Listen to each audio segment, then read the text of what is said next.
Lady Macbeth is arguably Shakespeare's finest female creation. Initially fierce and psychotically ambitious, then latterly insane, her character invariably leaves a lasting impression on both theatre and movie audiences.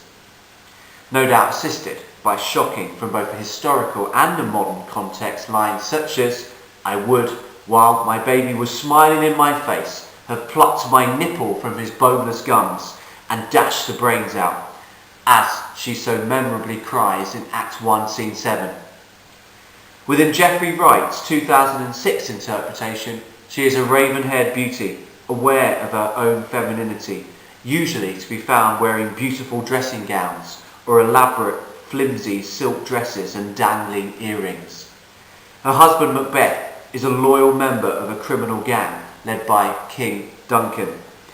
However, once teenage witches have made some startling predictions, Lady Macbeth uses willpower, language and sexuality to ensure that her husband replaces him on the throne. This essay will look at some of Lady Macbeth's extraordinarily powerful language from Act 1, Scene 5, analyse the effectiveness of the changes made by Wright to the original text, and make comparisons between the two. The extract from Wright's film begins with Macbeth returning home to inform his wife that Duncan will be visiting them that very evening. Lady Macbeth is quick to think of the possibilities and urges him to "hie thee hither, that I may pour my spirits in thine ear." This example shows Lady Macbeth's determination to influence her husband. The verb pour indicates that she, metaphorically, has a great deal of liquid to fill her husband with, to ensure he achieves what she now believes is his destiny, becoming king. She moves towards him as she says these words, thus not even giving him the opportunity to hurry or hie towards her, and coming across in the process as calculating and intimidating. However, in Shakespeare's original text, Lady Macbeth says these words in a soliloquy after reading a letter from her husband, and even then the next person to appear on stage is not her husband but a messenger. In many ways, Wright's version is more intense, cutting and compressing action from the original and indicating that Lady Macbeth is prepared to reveal her innermost thoughts and feelings directly to her husband. However, the original Shakespeare version allows tension to build up more slowly, as the viewer is made to wait and wonder how Macbeth will react to his wife's callous and ruthless pressure. Shakespeare's original text clearly shows Lady Macbeth to be cunning as well as desperate to influence her husband. She tells him bluntly, "Your face, my Thane, is as a book where men may read strange matters." This simile shows that she understands the importance of seeming calm, and that body language can easily reveal as much as spoken language.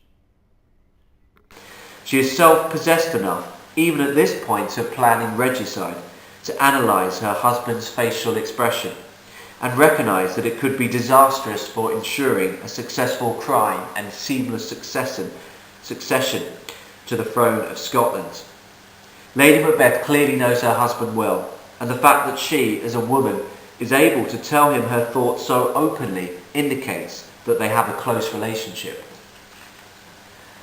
But of course, in Wright's version, the Macbeths are not planning regicide. They are not planning to kill a popular and virtuous king. They are plotting the death of a crime warlord. This means the crime has fewer moral and far-reaching implications, and that Lady Macbeth is judged slightly differently. Macbeth in the film version is shown shooting numerous people in order to preserve the status quo of the illegal gang, and one would certainly assume Duncan has also killed his fair share. And so when Lady Macbeth advises her husband, "Look like the innocent flower, but be the serpent under it," the audience response must vary between Shakespeare's original intention and Wright's modified film version. In both cases, the simile shows Lady Macbeth's cunning and devious nature. She is adamant that Macbeth must look innocent, like an essentially passive part of nature, a flower. However, snakes are associated with evil cunning, and in the Bible with being able to cause the downfall of man in Genesis, showing that underneath Macbeth should be concealing evil thoughts and slyness. Further analysis of the example shows that Lady Macbeth has used imperative verbs when talking to her husband, look like and be thee, suggesting that she is able to display a degree of control over her husband that would certainly be unusual in Shakespearean times. However, whilst the language remains the same in both versions, the audience reaction must differ. Lady Macbeth's advice in Shakespeare's original will shock an audience used to the idea of loyalty to one's king and make her seem particularly calculating, disloyal and evil.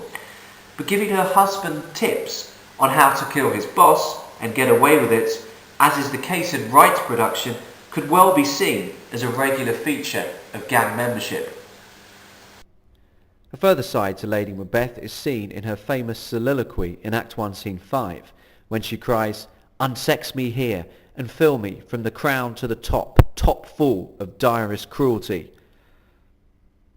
The verb unsex is enormously significant and implies that Lady Macbeth does indeed have a weaker side to her character that she hasn't shown to her husband, a side associated with the traditionally female qualities of love and tenderness, a side that she is desperate to get rid of. This quotation also shows Lady Macbeth's understanding of the scope of her task. She needs to be filled completely with evil, or from the crown to the toe, in order for the murder of a king to be accomplished successfully. However, the film version seems to suggest a further motivation to Lady Macbeth's words, with the camera showing a toddler's swing creaking eerily in the background seconds before the line is delivered. In Act 1, Scene 7, Lady Macbeth cries that she has given suck and knows how tender it is to love the babe that milks me. In other words, she has breastfed a child. However, no mention is made of any living children in the play, giving rise to the assumption that Lady Macbeth's child died when it was very young. This brings a different light to the lines, "Unsex me here." Having suffered the pain of losing a child, any woman could be forgiven for wanting not to suffer the same fate again, by metaphorically removing the physical attributes of a woman or unsexing herself to ensure that she never gives birth again. Later in the same soliloquy, Lady Macbeth cries, "Come to my women's breasts and take my milk for gall, you murdering ministers." This quotation continues the idea of Lady Macbeth being very conscious of her sexuality. But in this case, rather than rejecting it completely, she twists the idea of breastfeeding to suggest a disturbing passage through which evil can enter her body, to invite wicked spirits or murdering ministers. And the alliteration makes the phrase even more memorable and hence disturbing. To breastfeed from her shows the extent of Lady Macbeth's desire for evil. At this stage of the play, it is unquenchable. There is a real sense in Act 1, Scene 5 of Lady Macbeth needing supernatural assistance and knowing she needs it in order for her to become sufficiently evil. She calls out, "Come, thick night, and pow thee in the dunnest smoke of hell, that my keen knife sees not the wound it makes." The direct address to the night through the use of personification shows Lady Macbeth demanding to work in conjunction with the darkness traditionally associated with evil. She asks for the darkest smoke of hell, and in doing so shows she understands how evil the act of killing Duncan is. However, Wright adds another twist to his interpretation by having Lady Macbeth walk purposefully outside the grounds of their impressive mansion while saying these lines. In fact, she walks purposefully towards Duncan, who has just arrived with Banquo and the other lords. This is a huge change from Shakespeare's original, in which Lady Macbeth greets her husband with a seemingly respectful and innocent "Great Glamis, worthy Cawdor," and does not see Duncan until a full scene later. Wright's version paints Lady Macbeth as an extraordinarily controlled and manipulative character who is able to shift at the blink of an eye between crying for supernatural assistance and playing the friendly, effusive hostess. This makes her seem horribly adaptable and causes a huge rise in dramatic tension as she greets the man she hopes to have killed that very night. However, Wright's alteration means that the audience does not get the opportunity to see Duncan and Banquo without a Macbeth present, unlike in the original Act 1 Scene 6, where they discuss how pleasant Macbeth's castle and scenery are. An audience of Shakespeare's original text would surely enjoy the calmer, dramatic irony of comments such as "the air nimbly and sweetly recommends itself unto our gentle senses," knowing that both men would soon die within that self-same sweet air. Nonetheless, Wright is able to add some other subtleties to the end of Act 1 Scene 6. Lady Macbeth greets Duncan, Banquo and the other lords effusively.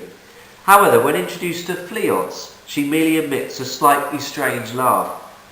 Fleance, my son. Milady. Lord Angus. Which is fitting when one considers the witch's other prophecy, that Banquo's children will be kings.